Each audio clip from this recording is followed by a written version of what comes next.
తెలంగాణపై ఫోకస్ చేసింది. 5 రాష్ట్రాల ఎన్నికలు ముగిసిన తర్వాత తొలిసారి ప్రధాని మోదీ తెలంగాణ పర్యటనకు వస్తున్నారు. ఇంతకాలం దేశంలోని వివిధ రాష్ట్రాల్లో ఎన్నికలు ఉండడంతో బిజీగా ఉన్న కమలం అగ్రనాయకత్వం ఇప్పుడు తెలంగాణపై గురిపెట్టిందని తెలుస్తోంది. ఇందులో భాగంగా వచ్చే నెల 10న తెలంగాణలో ప్రధాని మోదీ పర్యటించనున్నారు. పెరేడ్ గ్రౌండ్లో నిర్వహించే బహిరంగ సభలో మోదీ పాల్గొంటారు. జన ఆగ్రహ పేరుతో నిర్వహించే బహిరంగ సభకి మోదీ హాజరవుతారు. ఈ మేరకు ఇవాళ మధ్యాహ్నం 3 గంటలకు జన ఆక్రోష్ సభ పోస్టర్ని టీబీజేపీ అధ్యక్షుడు రామచంద్రరావు విడుదల చేయనున్నారు. అంశానికి సంబంధించి పూర్తి డీటెయిల్స్ మా కరెస్పాండెంట్ నాగేంద్ర అందిస్తారు. నాగేంద్ర, మే 10న జరగబోయే మోదీ పర్యటన, తెలంగాణలో జరగబోయే పర్యటన ఎలా ఉండబోతోంది? పూర్తి స్కెడ్యూల్ ఏంటి? Thank you Sindhu.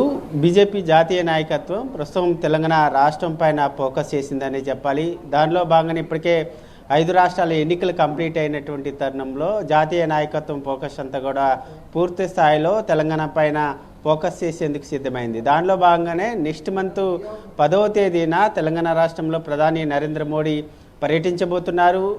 మూడోసారి ప్రధానిగా అయిన తర్వాత మొదటిసారి తెలంగాణ రాష్ట్ర పర్యటనకి మోడీ వస్తున్నటువంటి తరుణంలో బీజేపీ రాష్ట్ర నాయకత్వం కూడా అంతే స్థాయిలో సీరియస్గా తీసుకొని భారీ బహిరంగ సభకు కూడా ప్లాన్ చేయడం జరిగింది. ఇప్పటికే ఆ భారీ బహిరంగ సభకు సంబంధించినటువంటి అంశంలో వరుస సమావేశాలతో రాష్ట్ర నాయకత్వంలో ఉన్నటువంటి నేతలందరికీ కూడా దిశానిర్దేశం చేయడంతో పాటు బీజేపీ శ్రేణులందరినీ కూడా సమాయత్తం చేసేటటువంటి పనిలో ఉంది. ప్రస్తుతం మే 10వ తేదీన సికింద్రాబాద్లో ఉన్నటువంటి పెరేడ్ గ్రౌండ్ వేదికగా మధ్యాహ్నం 3 గంటలకి ప్రారంభమయ్యేటటువంటి ఈ భారీ బహిరంగ సభకి జన ఆగ్రహ సభగా నామకరణం చేయడం జరిగింది.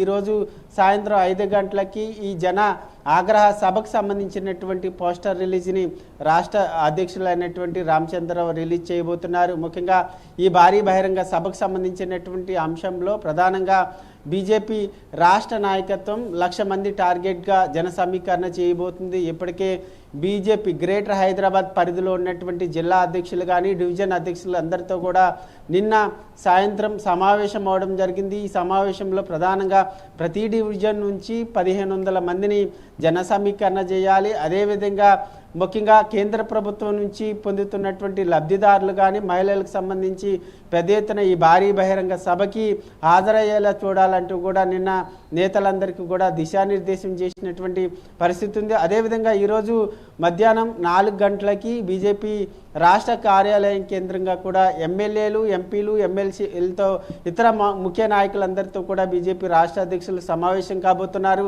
ఈ సమావేశంలో ప్రధానంగా బీజేపీ చేపట్టబోయేటటువంటి ముఖ్యంగా 10వ తేదీన జరిగేటటువంటి భారీ బహిరంగ సభకు సంబంధించినటువంటి అంశంలో ఈ నేతలందరికీ కూడా దిశానిర్దేశం చేయడంతో పాటు అదేవిధంగా ఏ విధమైనటువంటి ప్రణాళికను రచించాలి, అదేవిధంగా ప్రధాని మోడీ తెలంగాణ రాష్ట్రానికి సంబంధించినటువంటి నిధులకు సంబంధించి ముఖ్యంగా అభివృద్ధి కార్యక్రమాలు, అదేవిధంగా ప్రారంభోత్సవాలకు సంబంధించి శంకుస్థాపనలు చేయబోతున్నారు. దాంతోపాటు మరొక వైపు బహిరంగ సభావేదికగా తెలంగాణ ప్రజలను ఉద్దేశించి ఏ విధమైనటువంటి ప్రసంగం చేయాలన్న దానిపైన ప్రత్యేకంగా ఒక కార్యాచరణ తీసుకోబోతున్నారు. ఎందుకంటే ఒకవైపు కాంగ్రెస్ ప్రభుత్వం ముఖ్యంగా తెలంగాణ రాష్ట్రానికి కేంద్ర ప్రభుత్వం ఎటువంటి నిధులు ఇవ్వడం లేదంటూ కూడా సీఎం రేవంత్ రెడ్డి నుంచి మంత్రుల వరకు కూడా పెద్ద ఎత్తున ఆరోపణలు చేస్తున్నటువంటి తరుణంలో ఇప్పటికీ ఒకవైపు కేంద్ర ప్రభుత్వం ఇప్పటి వరకు కూడా 12 లక్షల కోట్ల రూపాయలని తెలంగాణ రాష్ట్రానికి నిధులు ఇచ్చింది అనేటటువంటి అంశాన్ని భారీ బహిరంగ సభావేదికగా మోడీతో